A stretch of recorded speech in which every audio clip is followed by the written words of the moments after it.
পাকিস্তানি ইমরান খানের মুক্তির দাবিতে বিক্ষোভে ৩ দিনে প্রায় ১,০০০ আন্দোলনকারীকে গ্রেপ্তারের বিষয়টি নিশ্চিত করেছে পুলিশ।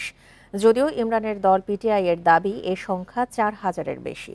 বিক্ষোভকারীদের ছত্রভঙ্গে পুলিশ বেআইনি ও অতিরিক্ত শক্তি প্রয়োগ করেছে বলে অভিযোগ মানবাধিকার সংস্থা অ্যামনেস্টি ইন্টারন্যাশনালের। এদিকে অবিলম্বে রাজনৈতিক সংলাপ শুরুর ওপর জোর দিয়েছে পাকিস্তানের মানবাধিকার কমিশন।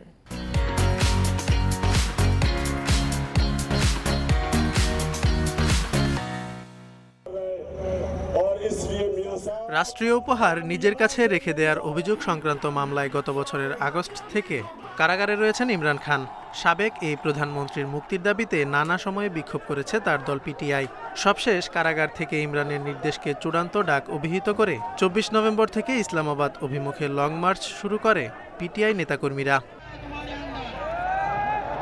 তবে পুলিশের ব্যাপক ধরপাকড় ও অভিযানের মুখে ৩ দিনের মাথায় লং মার্চ স্থগিতে বাধ্য হয় ইমরানের দল।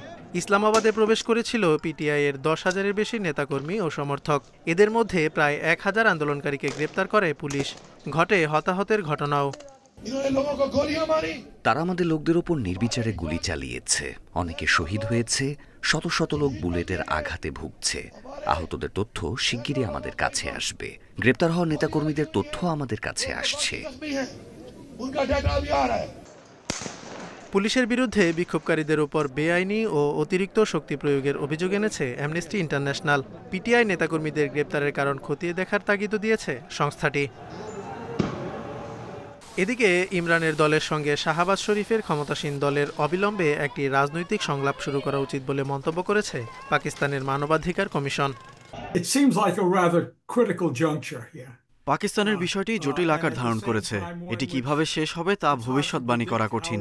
এখন ইমরান খান তার সব কার্ড টেবিলে রাখছেন।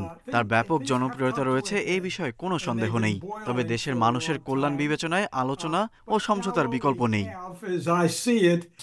সাময়িকভাবে লং মার্চ বন্ধ হলেও ইমরান খানের মুক্তির দাবিতে আন্দোলন অব্যাহত থাকবে বলে জানিয়েছে পিটিআই। অন্যদিকে ভবিষ্যতে এই ধরনের বিক্ষোভের ক্ষেত্রে জিরো টলারেন্স নীতি ঘোষণা করেছে শাহবাজ প্রশাসন।